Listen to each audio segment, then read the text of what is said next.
Hello and welcome to News Central Television with me, Blessings Mosugu. The top stories at this hour.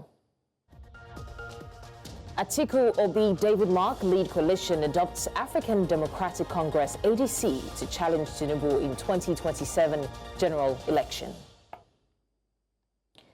House of Representatives rejects Senate's Orthopaedic Hospital bill over lack of concurrence.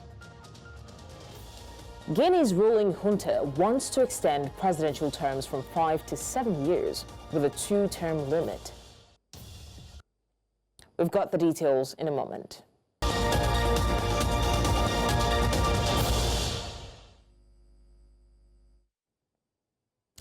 We begin with politics. Now, after prolonged political manoeuvres, former Vice President Atiku Abubakar, 2023 Labour Party presidential candidate Peter Obi, former Senate President David Mark and other coalition leaders have officially adopted the African Democratic Congress as a platform to spearhead President Bola Tinubu's defeat in the 2027 election.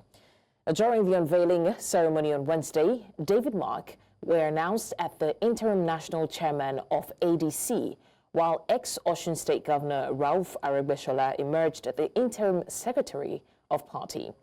Meanwhile, ADC's 2023 presidential candidate Dumebi Kachiku and other members of the party's old bloc criticized Atiku, Obi and others, accusing them of hijacking the party and claiming they had lacked the capacity to lead. On the other hand, the leadership of the PDP are threatening that there will be consequences for members undermining the PDP in the name of a coalition. We all decided to resign so that he can peddle this canoe and get us to the villa. The endorsement that we got, and which we're today going to give to distinguished Senator David Mark as interim national chairman of ADC, also with the same mandate, the approval of Governor Rauf Aregbesola as national secretary. Let history record that when our democracy faltered, we rose not in fear, but in faith. Let it be known today across Nigeria and beyond, the opposition is united. The platform is APC. The time is now. The mission is clear. Rescue Nigeria, rebuild Nigeria, return power to the people. And now, in a swift reaction to the new coalition, former Labour Party presidential candidate Peter Obi has reaffirmed his support for the adoption of the African Democratic Congress as a coalition platform for the 2027 general elections. In a post on his X handle, Obi said the decision was made after deep reflection on Nigeria's challenges, emphasizing the urgent need for a new leadership direction. He stressed that the coalition remains committed to delivering competent and compassionate leadership that puts Nigerians first. Obi also announced the appointment of Senator David Mark as national chairman and Rauf Aregbesola as national secretary. He called for unity among opposition forces, noting that no single group can transform Nigeria alone and that collaboration is key to meaningful change. Now, for more on how ADC party faithfuls are receiving the coalition, I'm now joined by the party's social secretary in Lagos State, Roselyn Nwokike. Thank you so much for joining us, Roselyn. Certainly. All right, Roselyn, just very quickly, how or would you confirm to us that a coalition of heavyweight politicians led by Atiku, Obi, David Mark just joined your party? Unfortunately, we couldn't get that, but we'll try to circle back to speak with Roselyn in no time. Now, still talking politics, the Plateau State House of Assembly has a new speaker. He's Nalong Daniel, who was elected to fill the office following the resignation of Gabriel Dewan. The development came during an emergency seating at the temporary assembly complex at the old government house in Jos. The new speaker was a former majority leader in the 9th Assembly and represents Mekang State constituency. He was unanimously chosen by the members to lead the 24-member assembly. The development reportedly followed a closed-door session between Governor Caleb Mutfwang, the former Speaker, Gabriel Dewan, and other lawmakers. I came as a speaker to unify the Plateau State at the time that the political atmosphere was very tensed. I'm alone in my political party. I'm the youngest member in the assembly. And in order to respect the gentleman agreement in power sharing of Plateau State, I came after stabilizing the House. I felt it's necessary to step aside to give Plateau State the better political sharing formula where the governor, the deputy governor, and the speaker should come from the 3 different senatorial districts. It is on that basis that I decided to resign on my own.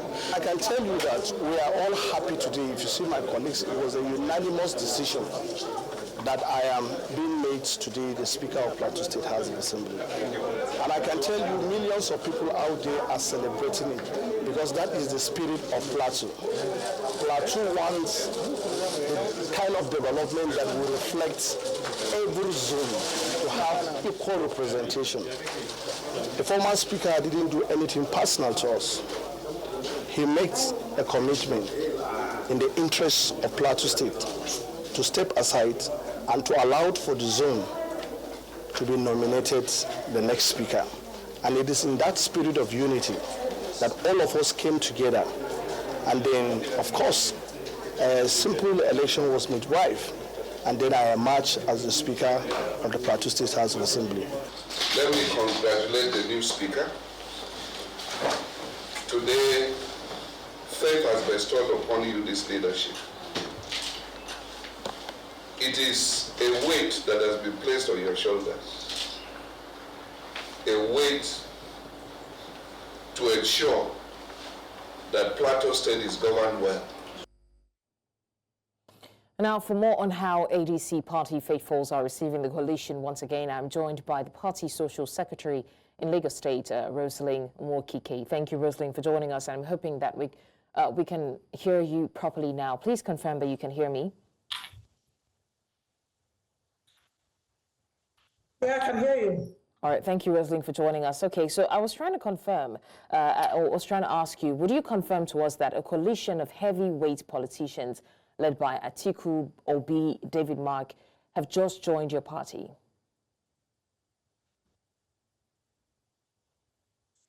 Yeah, I would like to confirm that the political heavyweights of different political parties have joined our party, African Democratic Congress. They have found this place as a platform for them to be able to be part of the next leadership of this country. Case, then I'd like to congratulate you as your party is now the latest beautiful bride in town. I mean, of course, it's attracting strong opposition voices. But very quickly, how do you think that the members, or what do you see as the reactions from the members of the party? How are they reacting to this development?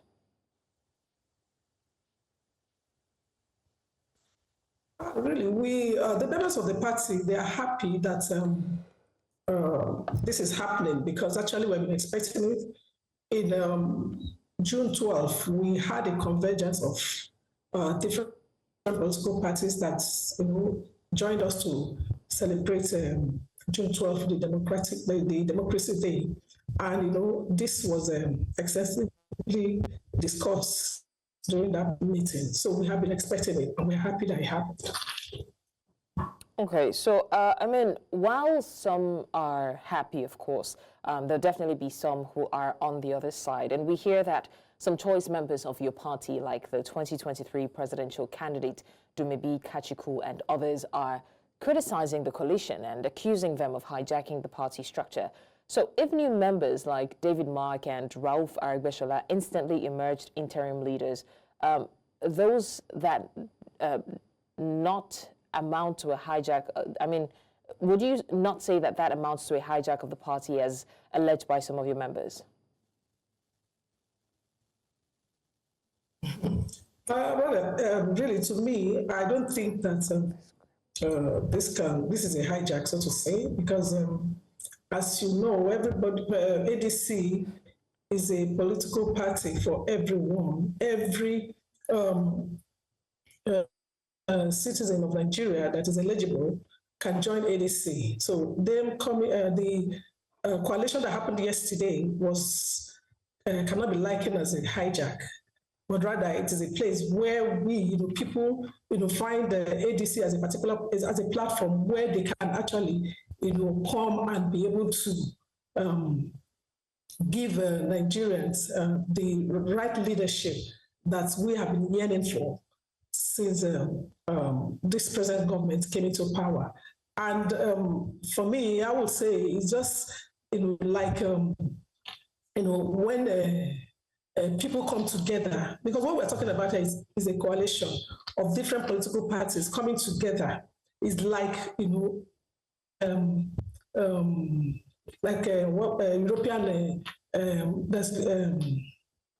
UN, where is like let me just say is something like where you bring in people, is where a room that you have got into a marriage with somebody. Initially you're a bachelor, but you can see now that you are already married to different, like you are already a married person. And when you are married, you are different from just being a bachelor. So in that, you can see that when somebody comes in as your wife, what do? You need to give that person a space. If you are the only one sharing your room, that person or your wardrobe, you need to give that person a space where that person can as well, be able to put in their face. So for me, I believe that it's just we're giving people space to come in and join us to be able to accomplish the ideology of ADC.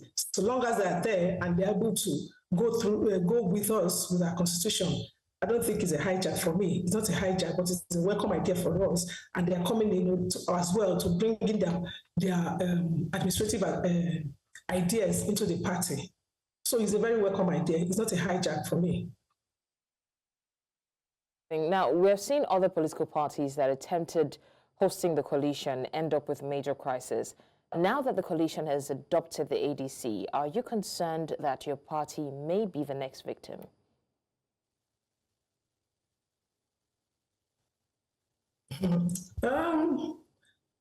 For me, it's ADC. For us, we operate. We have our constitution, and we operate according to the constitution.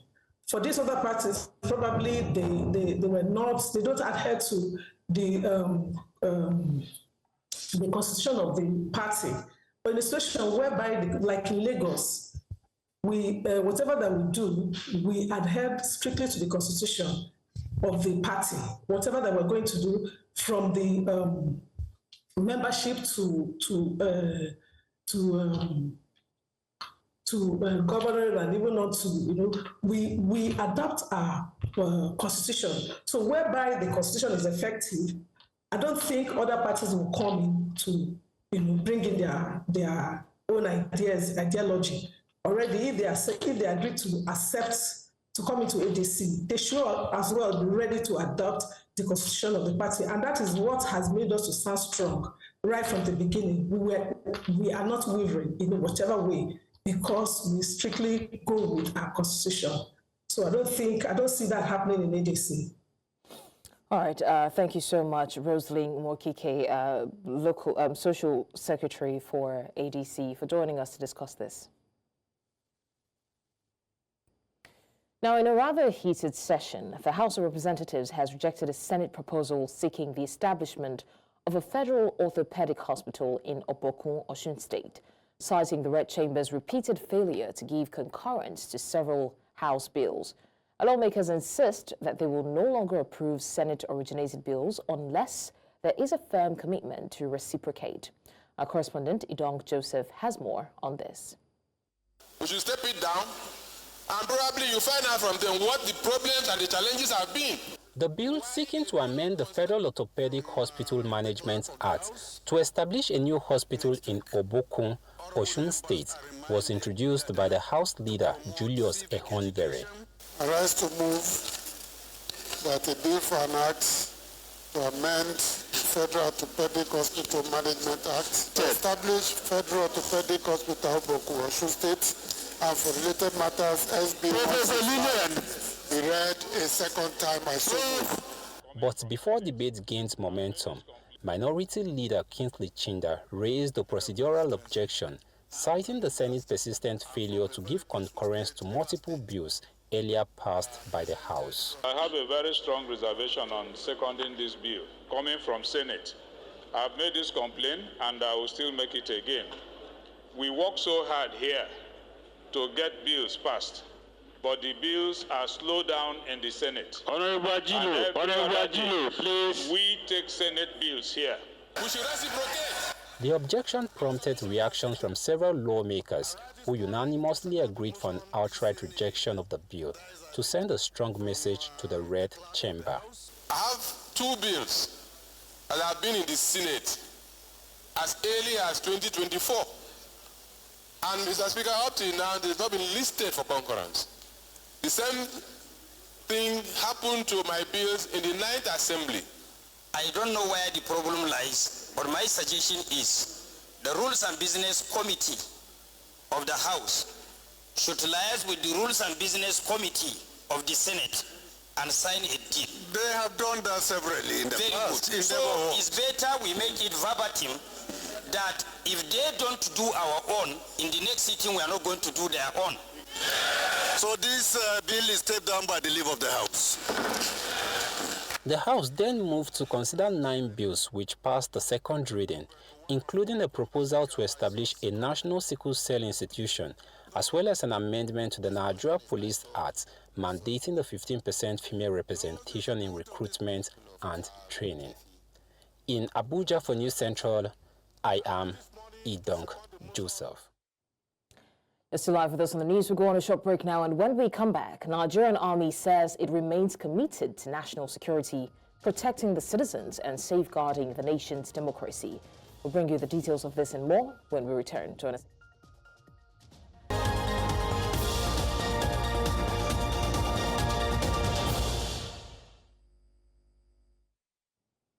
Many thanks for staying with us in the news. Now, the Emir of Kano, Muhammadu Sanusi II, believes the transformative potential of technology, such as the artificial intelligence in the legal field, will not only expedite judicial processes, but also strengthen public trust in the legal system through increased transparency and efficiency.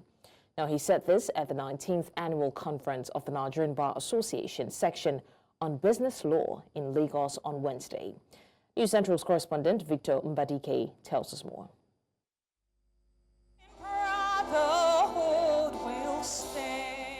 These set the tone for conversations around building an adaptive framework that empowers business lawyers to deliver more efficient, transparent, and globally competitive legal services. This conference is not just about the future of business law, it is about the future of business. The legal industry in Nigeria is experiencing a critical shift as stakeholders, lawyers, and opinion molders gather to explore the transformative power of technology in legal practice. When we increase in the criminal laws dealing with public funds, then you wonder whether we are really ready for some of these things. When you have to wait for a long time to get a copy of a judgment delivered by a court, after being told that the judgment is being edited, and still have a certified true copy of SIM containing so many grammatical and clerical errors, you wonder how ready are we? The Emir of Kano, Muhammadu Sanusi II, who was represented by senior counselor at the Emirates, believes technology will help reshape the legal industry in Nigeria. We have to be proactive in terms of looking ahead and providing laws that will balance between development technologically, innovating, and at the same time ensuring justice and equity. Organizers remain optimistic that firms, business lawyers who embrace legal tech are better positioned to improve efficiency and remain competitive in the global industry. Digitizing, for instance, the recording of court proceedings so that Judges no longer have to manually take notes. That is one very easy way in which technology can help move our judiciary forward. For legal practitioners, sometimes we deal with agreements that are hundreds of pages. So usually it just takes hours and hours to draft, to review, to negotiate these agreements. So what do businesses stand to gain from the outcome of this conference? It's simple. It's a mind shift of everything that we think business is about and how automation is going to change that. A compelling story narrative has been shared on this platform today to bring about that paradigm shift on the use of technology on business law and any other business for that matter, from the courtrooms, the boardrooms, to classrooms, and even government agencies, all to create a system today that will deliver tomorrow. In Lagos for News Central TV, Victor Mbadike. Now, several persons have been hospitalized following the overnight collapse of building along Adeniji-Adele Road in the Isale-Eko area of Lagos Island. The incident occurred in the early hours of Thursday, drawing a swift response from the Lagos State Traffic Management Authority, the Nigerian Police, and other emergency agencies. Now, according to Lagos State Traffic Management Agency, trapped victims were rescued from the rubble and rushed to nearby hospitals. While the number of casualties is still unclear, rescue efforts are ongoing. Traffic around the area is being redirected, although movement along the main corridor remains unaffected. LASMA personnel are on site to manage the situation and monitor traffic flow as emergency operations continue. Now, the Lagos State Police Command has assured the residents of improved safety as it outlined recent successes in crime-fighting efforts. Now, speaking at a media briefing, the Lagos State Commissioner of Police, Olorundare Jimoh, attributed these achievements to the strong support of the state government and the cooperation of the residents who provided vital information. The police said recovered 37 stolen vehicles, some traced beyond Lagos, while also assuring of the fight against cultism by establishing anti-cultism squads in all 14 area commands. This is on the recovery of stolen vehicles from where parked in Lagos. And those vehicles that were stolen or snatched from other states of the Federation. Some of these vehicles that are recovered today are in the process of being taken outside this country through the borders in Lagos State. Quite a number of assorted firearms and ammunition were equally recovered from the cultists and other men of the underworlds in Lagos State. Some of these cultists are currently in police custody, and they are going to be prosecuted on completion of various investigations into their cases. These vehicles that we are seeing here today are 36 in number. They are exotic vehicles. Some of them are into several millions, hundreds of millions of nairas. They were recovered from fraudulent transaction and advance fee frauds. So I want to assure you all that Lagos State Police Command is not leaving any stone unturned to ensure that those crimes that cannot be prevented are promptly detected. Now, the Nigerian Army says it remains committed to national security, protecting the citizens and safeguarding the nation's democracy. At a press briefing held at the Army headquarters in Abuja, the Chief of Army Staff, Lieutenant General Olufemi Oluyede, gave the assurance ahead of its 162nd anniversary celebration. Represented by the Chief of Civil Military Affairs, Major General Gold Chibuisi, Oluyede says the 2025 celebration aims to honor fallen heroes, highlight operational successes, and strengthen partnerships in the ongoing fight against terrorism and other internal threats. In recent times, our nation has had to contend with the enemies of peace and agents of chaos who have brought terrorism to our borders and caused a plethora of internal security issues. Notwithstanding, the Nigerian Army has risen to the occasion to deny these terrorists the opportunity to disrupt our socio-cultural heritage or smear the sanctity of our sovereignty. In this vein, the Nigerian Army will not relent in its efforts to ensure the security of the Nigerian people and the perpetuity of our democracy. The Nigerian Army Day celebration provides an opportunity to showcase our achievements thus far and deepen collaboration with federal stakeholders towards enhancing peace, security, and the defense of our national values. Now, experts are raising the alarm over the rising cost of political participation in Nigeria, warning that the country's democracy is drifting further away from inclusiveness. This comes as the Westminster Foundation for Democracy launched a new report on the growing financial barriers to contesting and winning elections in the country. News Central's Joshua Imarai has more. Over the years, the cost of politicking in Nigeria has soared, and with each election cycle, the stakes get even higher. Experts say the growing financial demands and exclusivity in Nigeria's political space have led to the continued marginalization of key demographics, including women, youth, and persons with disabilities. And if you agree with me that the health of democracy is majorly indicated by the percentage of people participating in the process, then we have a reason to be concerned. Specifically, if you look at the nosediving representation of women in political institutions, particularly the Assembly, National Assembly, State Assembly, it is a major concern. A recent study by the Westminster Foundation for Democracy on the cost of politics in Nigeria emphasizes the urgent need for government and political parties to adopt innovative strategies to dismantle these financial hurdles. That's why we're asking that even in the Electoral Act, even in the party's constitution, we have the 35%, but when you talk of the gender bill, it's not being passed. And so it's neutral, because they're not telling us specifically this is what we are giving to the women. So that's why we are saying, as we have these conversations, as we go around amending the constitution, the party's constitution, we want to even start from the parties. Some politicians, however, argue that political parties are also victims of a flawed system and are often forced to seek unconventional and sometimes questionable means of sustaining their operations. The political parties themselves are victims of the problems we have. There is no equity in the system. So because constitutionally parties are not the funds or subvention for political parties have been withdrawn. So somehow you have to fight to survive, for your parties to move on, to be part of the system. Let us jettison the issue of monetization of nomination forms.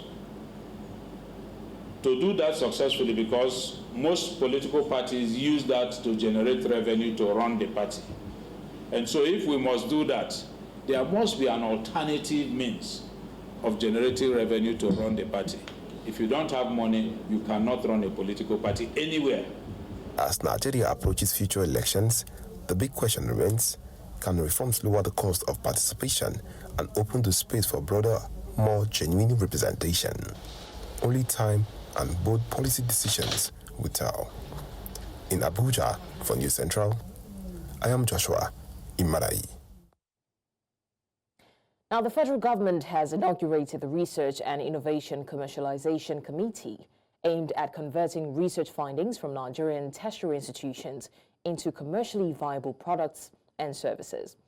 Inaugurating the committee in Abuja, the Minister of Education, Dr. Maruf Alausa, said the move aligns with President Tinubu's renewed hope agenda to transition Nigeria into a knowledge-driven economy.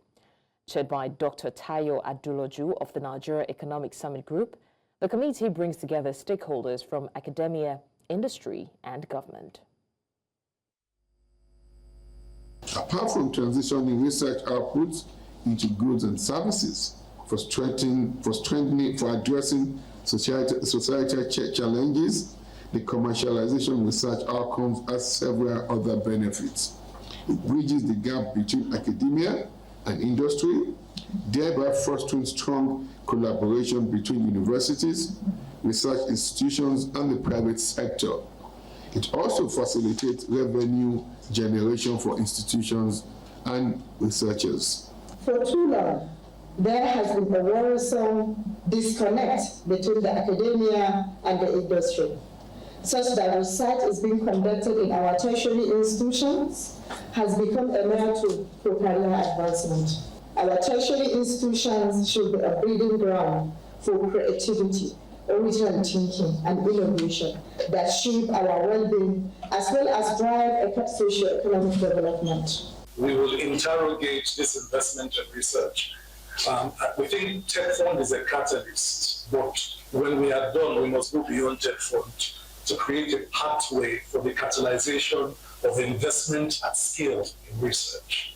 We remain enthusiastic about building a knowledge-based economy that is enduring, globally competitive, inclusive, and driven by homegrown solutions. Now, the 29th American Space in Nigeria has officially opened at the Ogun Tech Hub in Abeokuta, becoming the second of its kind in the state. The center will host workshops and programs aimed at developing leadership, innovation, and entrepreneurship skills among Nigerian youths. Acting U.S. Consul General Joelyn Gord and Ogun State Governor Dakwa Abiodun presided over the launch. The U.S. envoy emphasized the strong cultural and educational ties between Nigeria and the United States. Located in Kobakpe Road beside PMB Estate, the space is designed to foster creativity, knowledge sharing, and youth empowerment. We have our correspondent, Israel Iferobo, who's currently there in Abeokuta, Ogun State, standing by for more on the American Space Center. Israel, thank you for joining us. What updates can you give us regarding the launch of the hub? Blessings is indeed an amazing time here in Ogun State, Abeokuta to be precise. So much has happened today, and it's a momentous occasion. The people here are excited. They are happy with the official launch of this hub here in Abeokuta. Just a while back, the governor of the state was here, and he just left with his entourage. And indeed, everyone was excited with what exactly has happened here today. From the partners, collaboration, it's about creativity, ensuring that the youths of the state get value for what they are getting here today. I have someone here who will just go ahead now and tell us exactly what is the significance of today's window on America official launch here in Abeokuta. Just come on set now, and so we can quickly talk to you. Just let Nigerians know who you are and what this is about today. Thank you. My name is Debo Omololu. I'm the CEO and co-founder of the GFA Technologies Group. The GFA Technologies Group, through our GFA Foundation, has collaborated with the U.S. mission in Nigeria to bring an American corner, but with a difference. So it's an American corner in Ogun State with an emphasis on tech and youth. Especially because, as many people may know, the Ogun State has the highest number of tertiary institutions in Nigeria. So in a way, you could actually say it's kind of like the learning or the education capital of Nigeria. Talk to us more about this American corner, window on America here in Ogun State. What is the significance? How important is it for the youth of Ogun State? It's very significant for the youth of Ogun State and beyond Ogun State, Nigeria as a whole. If you think of an American space, and the intention of the American space is to bring about collaboration. And so hitherto, in many of the spaces, it was really more about collaborating physically. And so what the space now is doing is literally that ability to collaborate digitally as well. So it's situated in the Ogun Tech Hub, which is one of the AI centers for excellence in Nigeria. And with that opportunity to merge technology and digital presence, what it means is that we can now connect Americans with Nigerians and do everything related to business, knowledge sharing, entrepreneurial development sharing, learning. So maybe you want to go to school in America, and vice versa. There are some Americans that want to even come to school in Nigeria. This is the 29th space. This is the 29th space. What's been the success rate, of these spaces, and how has it been beneficial to Nigerians in the past? So prior to now, and one of the reasons why we kind of like wanted to really have an American space here is that the various spaces have acted as anchors to get to connect the U.S. to Nigeria. So these various spaces have acted as anchors to connect the U.S. to Nigeria, and you have had thousands of people already who have been able to access. Now, what makes this particular one different is that Ogun State already has a digital ecosystem. So, for example, right now, GFA Technologies, through our Gateway Skills program, we have about 30,000 young people that we have kind of like already trained. And so with the corner being here now, we're now going to even enable things even more. So think of the ability to connect, let's say, Nigerians in diaspora to this young community of freelancers and all. So they can hire people, they can hire startups that are in Ogun State as well. So these are some of the many opportunities, a myriad of opportunities. And as the governor said, this is just the beginning and this is a spark. You just mentioned the governor now. What does it mean for the governor to be here, for this official launch? What does it mean for GFA, for Ogun State, and for the entirety of the people of the state? For the governor to be here, that tells you the level of importance that he has attached to learning, youth development, and technology. As you know, governors typically have so many things on the agenda and plan, but he said he's going to be here, and he kept to his word as well. And not just his word, on time as well, right? And so that just tells you the importance that he attaches to technology, to youth development and empowerment. And what we're going to be doing, a lot of the things that this corner is going to enable will be a first for Nigeria. So not to let the cat out of the bag yet, but there are a few digital learning programs. There's a digital residency program. So even to connect American businesses to Nigeria and literally using the channel of this tech hub and the American spaces. Thank you so much for talking to me, Central Television. Thank you so much. So blessings, Diego.